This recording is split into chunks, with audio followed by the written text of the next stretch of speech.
હાડ જલે જેમ સૂકી લકડી, બાલ જલે જેમ ઘાસ, કંચન કાયા મળી માટીમાં, કોઈ રહ્યું નહીં પાસ. જીવન પર્યંત જે શરીર આપણે સાચવીએ છીએ એનું એક એક અંગ કેવી રીતે સળગી રહ્યું છે. હાડકાં લાકડાની જેમ સળગી રહ્યા છે, માથાના વાળ ઘાસની જેમ સળગી રહ્યા છે. એવી રીતે આખો સુંદર આ દેહ સળગી રહ્યો છે. જે લોકો પોતાના હતા એ આજે કોઈ પાસે ઊભું રહેવા રાજી નથી. આ દેહની ક્ષણ ભંગુરતાનું જ્ઞાન માતા મેનાવતીએ પોતાના પુત્ર એવા રાજા ગોપીચંદને આપ્યું હતું.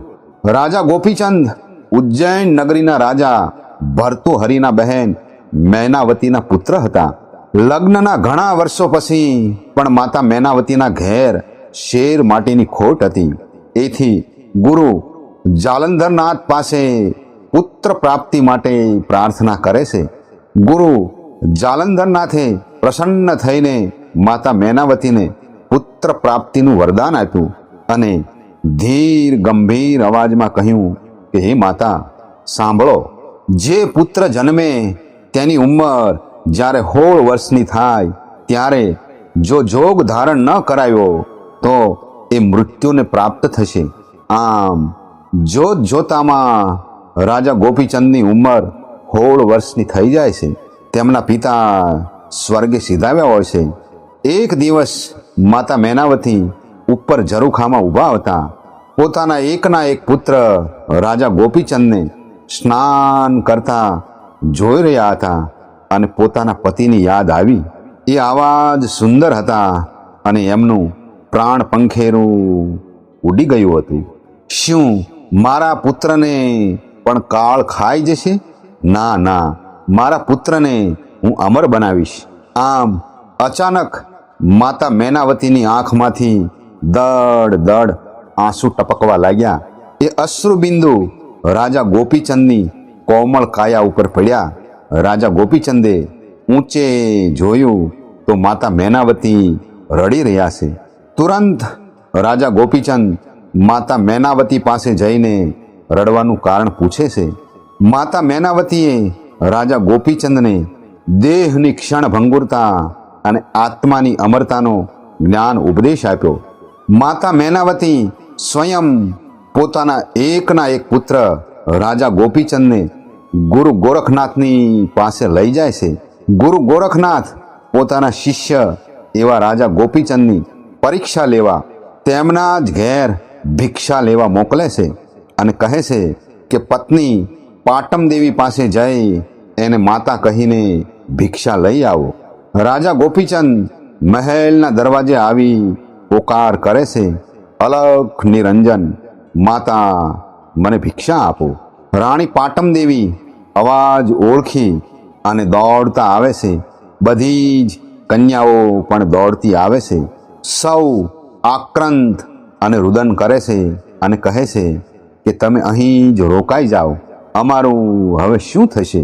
રાજા ગોપીચંદ પરત જમાતમાં આવી ગુરુ ગોરખનાથને સઘળી હકીકત કહી સંભળાવે છે.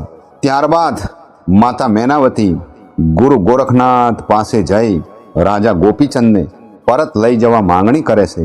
રાજા ગોપીચંદ કહે છે કે હે માતા, હવે તો હું ગુરુ ગોરખનાથનો પુત્ર છું.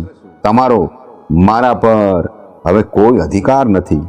આમ ગુરુ ગોરખનાથના શિષ્ય સિદ્ધ યોગી રાજા ગોપીચંદ ઘણા સમય પછી વિચરણ કરતા કરતા પોતાના રાજ્યમાં પધારે છે. હાથમાં ભિક્ષા પાત્ર લઈને મહેલમાં આવી પોકાર કરે છે, અલખ નિરંજન. અવાજ સાંભળતા જ માતા મેનાવતી ભિક્ષા આપવા મહેલમાંથી બહાર આવે છે. સિદ્ધ યોગી રાજા ગોપીચંદે ભિક્ષા પાત્ર માતા સામે ધરીને કહ્યું કે માતા, મને ભિક્ષા આપો. માતા મેનાવતીએ ભિક્ષા પાત્રમાં ચોખાના 3 દાણા આપ્યા. રાજા ગોપીચંદે જ્યારે એનું કારણ પૂછ્યું ત્યારે માતા બોલ્યા કે તમારી જન્મદાત્રી માતા છું. ચોખાના આ 3 દાણા મારા 3 વચન છે. તમારે એ વચનનું પાલન કરવાનું છે. પહેલું વચન કે તમે જ્યાં પણ રહો એવી જ રીતે સુરક્ષિત રહો જેવી રીતે અહીં મારા ઘેર તમે રહેતા હતા એમ જ. બીજું વચન, જ્યારે ભોજન કરો તો એવું જ ભોજન કરો કે જેવી રીતે રાજમહેલમાં તમે ભોજન કરતા હતા. ત્રીજું વચન, એવી જ રીતે નિંદ્રા લેવી જેવી રીતે રાજમહેલમાં નિંદ્રા લેતા હતા. રાજા ગોપીચંદ આ 3 વચનોનું રહસ્ય જાણી શક્યા નહીં અને કહેવા લાગ્યા કે હે માતા, હું હવે રાજા નથી તો કેવી રીતે સુરક્ષિત રહી શકું? માતા મેનાવતી કહે છે, તમારે એના માટે સૈનિકોની જરૂર નથી. તમને ક્રોધ, લોભ, માયા, ઘમંડ, કપટ જેવા શત્રુઓ ઘેરી લેશે. એને પરાજિત કરવા સત્સંગતિ, સદવિચાર અને સત આચરણ રાખવું પડશે. રાજા ગોપીચંદે ફરીથી કહ્યું કે હે માતા, મારા માટે વનમાં કોણ ભોજન પકવશે? માતા મેનાવતી કહે છે કે જ્યારે ધ્યાન અને યોગમાં તમારો આખો દિવસ વ્યતીત થઈ જશે, તમને કકડીને ભૂખ લાગી હશે, એવે વખતે જે કંઈ પણ ભોજનની વ્યવસ્થા હશે અને રહી વાત એ સ્વાદિષ્ટ લાગશે અને રહી વાત નિંદ્રાની, તો કઠિન કર્મયોગ કરીને જ્યારે થાકીને જ્યાં પણ તમે જશો ત્યાં ગાઢ નિંદ્રા તમને ઘેરી લેશે. માતા મેનાવતીના આ 3 વચનોથી રાજા ગોપીચંદના અતઃ ચક્ષુ ખુલી ગયા. પોતાના એકના એક પુત્રને વૈરાગ અને ભક્તિનો માર્ગ દેખાડનાર માતા મેનાવતી અને ભારતીય સંસ્કૃતિને ગૌરવ આપનાર મહાન યોગી રાજા ગોપીચંદને આજે આપણે ભાવથી વંદન કરીએ.